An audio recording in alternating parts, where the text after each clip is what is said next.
फिलहाल में आप देखेंगे कि रशिया से यूक्रेन लड़ते लड़ते पूरी तरीके से डिस्ट्रॉय हो गया। आपने यही न्यूज़ में देखा होगा। लेकिन फिर रिसेंट न्यूज़ आती है कि भाई रशिया की डिफेंस कंपनी एक्सीलेटर की तरह एकदम एक्सीलरेट करती जा रही है। उनका डिफेंस 100 बहुत ज़्यादा बढ़ता जा रहा है। क्यों पता है? यही है जियो पॉलिटिक्स में देखिए, आप किसी के सगे नहीं हैं, ये तो आपको पता चल गया। बाकी नाटो की हरकतें, आप यूएन की हरकतें देख ही चुके हैं कि जियो पॉलिटिक्स में उनका क्या रोल है। यही चीज़ हुआ है कि यूक्रेन ने इसका फ़ायदा कैसे उठाया।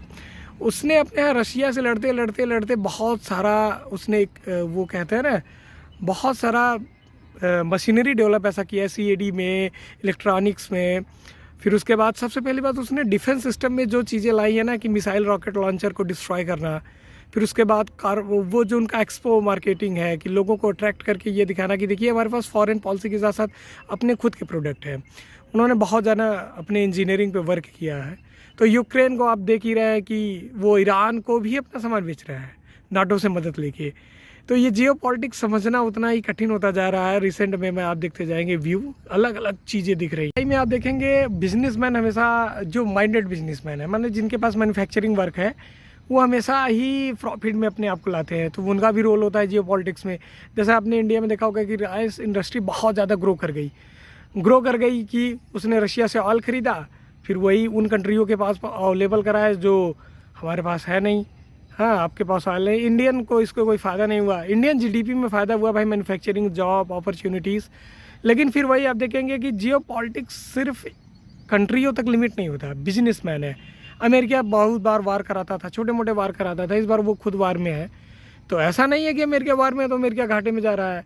भाई वो कई चीज़ें हैं जो अपने हाथ में डायरेक्ट कंट्रोल ले रहा है। छोटे देशों को डरा भी रहा है कि देखो मैं ये कर रहा हूँ, तुम मुझसे मदद लो। इंडिया के लिए उसने बहुत सारे प्रॉब्लम खड़ी की। तो जियो पॉलिटिक्स का ये कचड़ा ये भी आप देखते के बहुत सारे स्टेप्स हैं, तो जो मैंने 1-2 डिस्कशन किए हैं। बाकी मैं रिसर्च जो कर रहा हूँ, मैं आपको बस चैनल के साथ बने रहिए, तो मैं आपको जियो पॉलिटिक्स के नए नए नमूने दिखाता रहूँगा कि जो मैं रिसेंटली न्यूज़ में देखूँगा। आपके पास बहुत सारे ऐसी चीज़ें होंगी जो सोचते होंगे कि हटा दीजिए, लेकिन मैं आपको वीडियो के ज़रिए उनको बहुत थोड़ा इंटरेस्टिंग बनाऊँगा। आप प्रॉफिट देखेंगे या बहुत सारी चीज़ें देखेंगे। जियो पॉलिटिक्स मज़ेदार भी है, लेकिन भाई डिस्ट्रक्टिव फॉर अदर है, कंस्ट्रक्टिव फॉर अदर है। इजराइल आप देख ही रहे हैं, एक तरीके से बेनिफिट बना रहा है, एक तरीके से लॉस में जा रहा है।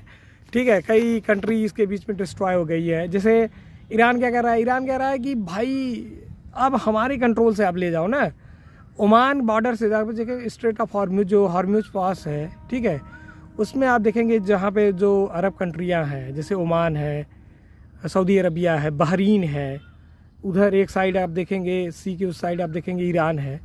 तो आप देखेंगे ईरान कह रहा है कि आप मेरे बॉर्डर से आप सट के लेके जाइए ऑयल, आप मेरे बॉर्डर से सट के लेके जाइए। कि ईरान अब लेना, दादागिरी वाला टैक्स लेना चाहता है, जैसे अपने पैनामा कनाल में आपने देखा होगा। फिर उसके बाद आप देखेंगे अफ्रीकन कंट्रीज़ का, आप देखा होगा कि अफ्रीका बॉर्डर से अगर सट के जाएंगी, जो यूरोप की शिप निकलेंगी, तो उनमें हमारा टैक्सेशन सिस्टम होगा।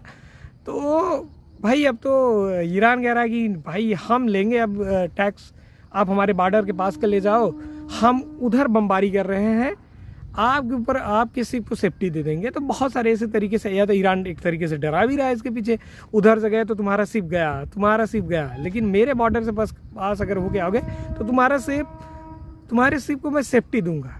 यही है जियो पॉलिटिक्स के अलग अलग स्टेप, अलग अलग वीडियो में हम देखते रहेंगे। बाकी आप सभी का थैंक यू, चैनल के साथ बने रहिए।